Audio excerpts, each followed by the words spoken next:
Let's just jump right into this explainer, mapping out a taxi driver's absolute nightmare. We're tracking a terrifying descent into the supernatural here. And the dread, it builds layer by layer. It starts off completely ordinary. Then it twists. And eventually, it becomes completely inescapable. So, picture this. Imagine pulling over on a desolate, pitch-black street only for the person sitting right in your back seat to just completely disappear. No doors opening, no footsteps echoing away, just gone. Well, that is the literal chilling reality a driver named Daniel faced one night. It was a freezing Friday. The streets were entirely empty. Nothing but the rhythmic, heavy sound of rain bouncing off the pavement. It was so late. The whole city was asleep. But Daniel was awake. And he was completely, utterly alone. The darkness outside was oppressive. Suffocating, really. Rain is blurring the windshield. The cold is literally seeping through the glass, and every single sensory detail isolated him further from the waking world. Now keep in mind, Daniel had been driving for 12 relentless hours. 12! His eyes were heavy. His coffee sat ice cold in the cup holder. It had been sitting there for 6 hours. He was exhausted, desperate for the sanctuary of his home. He just needed one last fare. You know the feeling, right? Just one final push before the night is finally over. And then, a solitary woman emerged from the shadows. A flickering streetlight cast these long, uneven shadows over her white coat. Her face was totally hidden behind an umbrella. She slipped into the back seat without making a single sound.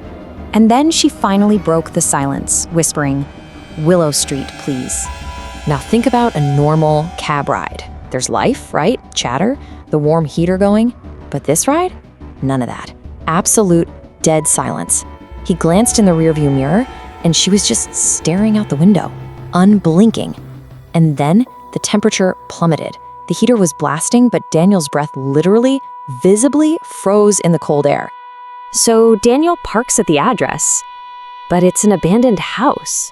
Broken windows, cracked walls, rotting wood. He smiles into the mirror and says, "We're here." Nothing. Absolute silence. He turns around to collect the fare, and the seat is completely empty. She was just gone. And here's the crazy part. The doors remained locked from the inside.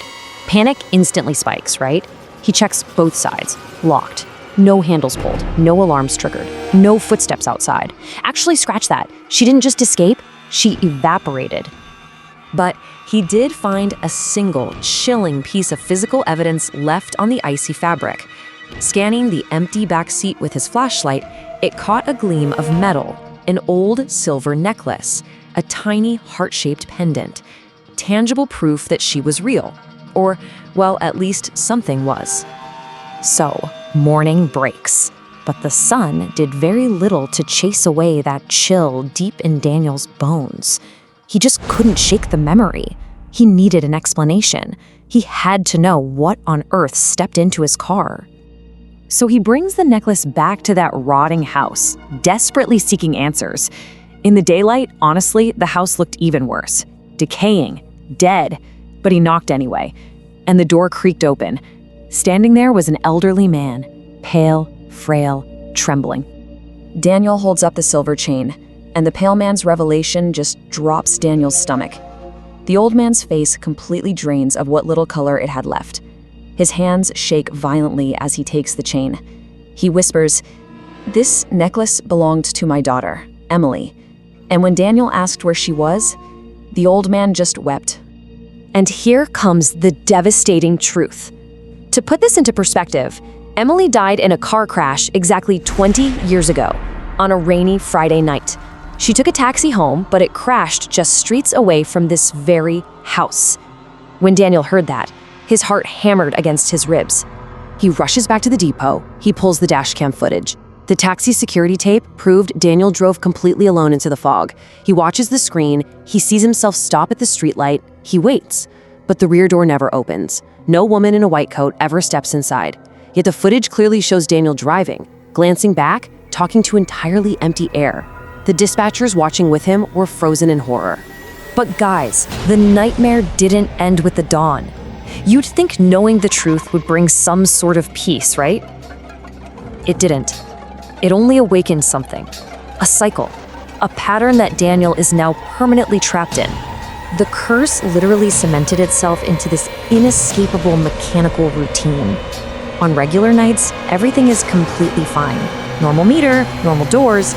But on rainy Fridays, at exactly 11:47 p.m., the haunting triggers. The meter clicks on all by itself. The locks disengage with a heavy clunk. The temperature plummets, and ice physically crawls across the windows. And the rearview mirror holds a terrifying secret. Whenever those specific conditions hit, Daniel is forced to look. He doesn't want to, of course he doesn't, but he has to. He slowly looks back, because the last passenger remains trapped on Willow Street. For one fleeting, terrifying second, she's there, reflected in the glass. The white coat, the hidden face, sitting right there in the back seat. Still as a corpse, she is waiting, always waiting for a ride she can never, ever finish. Keep this explainer in mind during your next midnight cab ride. You know, if you ever take one again. Locals around there know never to stop near Willow Street in the rain. The last passenger is still looking for a way home. So, next time you're driving late at night, check your back seat, check your locks, and whatever you do, don't look in the rearview mirror. Sweet dreams, if you can sleep.